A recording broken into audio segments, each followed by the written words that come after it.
Hi friends, ఖుషి ఛానల్కు స్వాగతం. ఇప్పుడు మీ ముందుకు మరొక నోము తీసుకొని వచ్చాను. అదేం నోము అంటే మీకు తెలిసిన నోమే, అది చాలాసార్లు విన్న నోమే, కుచేలుని నోము. చాలా మట్టుకు వినలేదని అనుకుంటా ఈ నోము. తర్వాత ఇంకొక దీనికి మరొక పేరు ఫ్రెండ్షిప్ డే నోము. ఫ్రెండ్షిప్ డే, ఫ్రెండ్షిప్ అంటే తెలుసు కదా, ప్రాణమైన ఇస్తారు ఫ్రెండ్స్ అంటే. అలాంటి నోము మనం నోముకొని మనకు ఆప్తులైన మిత్రులకి, రిలేటివ్స్కి, ఎవరికైనా ఈ నోము ఇవ్వచ్చు. ఇది ఏంటంటే పిల్లల ముందు వచ్చే రాబోయే తరాలకు స్నేహం అంటే ఏంటి, వాటి విలువేంటి, అసలు కుచేలుని స్టోరీ తెలియదు కదా చాలామందికి, ఇప్పటి పిల్లలకి. దాని గురించి నోము. ఫస్ట్ కుచేలుడు. కుచేలుడు అంటే ఎప్పుడైనా చూసారా? ఇది కుచేలుడు, శ్రీకృష్ణుడు చిన్ననాటి ఫ్రెండ్స్ అన్నట్టు వీళ్ళు. కాకపోతే ఇప్పుడు అసలు కుచేలుని అసలు పేరేంటి? సుధాముడు. కానీ కుచేలుడు అంటే ఏంది? కటిక పేదవాడు. అంటే కనీసం బట్టలు కూడా చిరిగిపోయినవి వేసుకుంటాడు. చిరిగిపోయినవి కూడా కుట్టడానికి వీలు లేకుండా అలాంటి బట్టలు వేసుకుంటాడు. అలాంటి వాళ్ళని కుచేలుడు అని అంటారు. ఇక కుచేలుడు పరిస్థితి అదే కాబట్టి అతనికి కుచేలుడు అనే పేరు వచ్చింది. శ్రీకృష్ణుడు కుచేలుడు ఇద్దరు ఒకటే దగ్గర స్కూల్లో నేర్చుకున్నారు విద్యా బుద్ధులన్నీ. రాను రాను చాలా ఫ్రెండ్స్ అయ్యారు ఇద్దరు.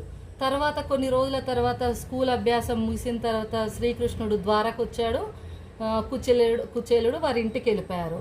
తర్వాత కొన్ని రోజుల తర్వాత వారికి కుచేలుడికి వివాహం జరిగింది. ఒక పేదింటి అమ్మాయితో వివాహం జరిగింది. 27 మంది పిల్లలు పుట్టారు.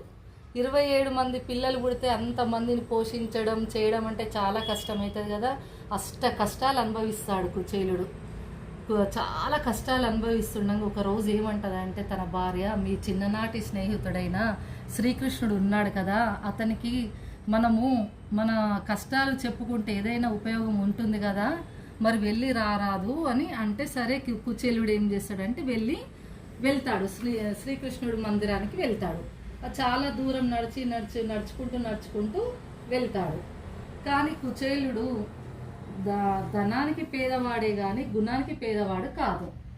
అతడు వెళ్తూ ఇంకా అసలు విసుగచ్చి ఒక దగ్గర పడుకుంటాడు. పడుకునే వరకు శ్రీకృష్ణుడికి అదంతా తెలుసు. వచ్చి ద్వారకా దానికి తీసుకెళ్లే వరకు అలా శ్రీకృష్ణుని ఆ ఇల్లు, అక్కడ సభలోని మంది, తర్వాత అతని ఆభరణాలు, అతని రాజవంశం, టీవీ అన్నీ చూసేసరికి కుచేలుడు నివ్వరపోయి చూస్తాడు. అసలు నన్ను శ్రీకృష్ణుడు గుర్తుపడతాడా, నన్ను ఆదరిస్తాడా అనుకునే వరకు సరే అని శ్రీకృష్ణుడు అల్లంత దూరం నుండి చూసి, రా కుచేలా రా, ఎన్ని రోజుల తర్వాత నేను గుర్తుకొచ్చాను అని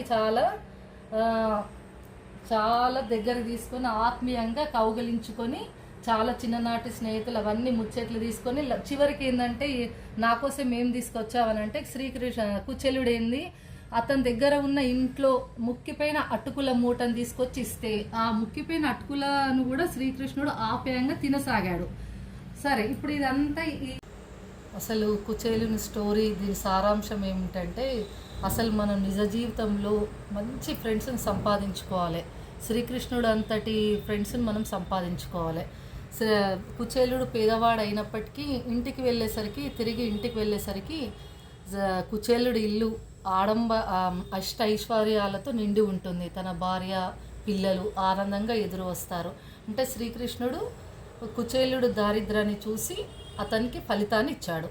నిజంగా మన ఫ్రెండ్స్ని కూడా, అలాంటి ఫ్రెండ్స్ని తయారు చేసుకుంటే మన లైఫ్ కూడా ఒక్కొక్కసారి మలుపు తిరుగుతుంది. అప్పుడు అతని ఫ్రెండ్షిప్ అంటే ఏందనేది మనకు అందరికి తెలిసిందే. అయితే ఇప్పుడు ఇది ఏ నోమ్ ఎలా చేయాలి అనేది, ఇప్పుడు మనము ఈ ఫ్రెండ్షిప్ డే నోమ్ ఏంటంటే, ఇది శ్రీకృష్ణుడి విగ్రహం పెట్టుకోవాలి. ఒక ప్లేట్లో శ్రీకృష్ణుడి విగ్రహం, ఇది రాముడి విగ్రహం. నా దగ్గర శ్రీకృష్ణుడి విగ్రహం ఇప్పుడు దొరకలేదు కాబట్టి మీకు రాముడి విగ్రహం చూపిస్తున్నాను. తర్వాత ఇది ఏంటంటే ఫ్రెండ్షిప్ డేకి ఇది ఫ్రెండ్షిప్ బ్యాండ్, ఇది ఒకటి. తర్వాత అటుకులు. తర్వాత ఇతనికి ఒకటి తులసి దళం, ఇట్లా తులసి దళం.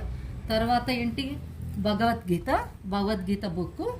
తర్వాత దీనిపైన గౌరమ్మని ఇలా పెట్టుకొని మనం నోముకోవాలి. 13 ప్లేట్లల్లో ఇలా సర్దుకోవాలి. తర్వాత వీలైతే ఏంటంటే మనం ఒక కర్చీపు, దీంట్లో ఇట్లా కర్చీపు కూడా పెట్టుకోవాలి. ఒకటి కర్చీపు, బ్యాండ్, భగవద్గీత బుక్కు, అటుకులు, తులసి దళం, విగ్రహం ఉంటే పెట్టండి, లేదంటే లేదు. తర్వాత ఈ కర్చీప్లో అటుకులు ఇలా ఓసి మూట కట్టండి. ఇలా మూట కట్టేసేయండి. మూట కట్టి మనం నోముకునేటప్పుడు ఇలా మూట కట్టండి. మూట కట్టి ఇట్లా పెట్టండి. ఇలా పెట్టండి. ఇలా 13 చేసుకొని నోముకొని మీ చిన్ననాటి ఫ్రెండ్స్ ఎవరైనా, మనకు నిజమైన ఫ్రెండ్స్, తర్వాత రిలేటివ్స్ ఎవరికైనా ఇవ్వచ్చు ఈ నోము. చూడండి. తర్వాత ఇట్లా పసుపు కుంకుమ ఇవన్నీ పెట్టుకొని నోముకోండి.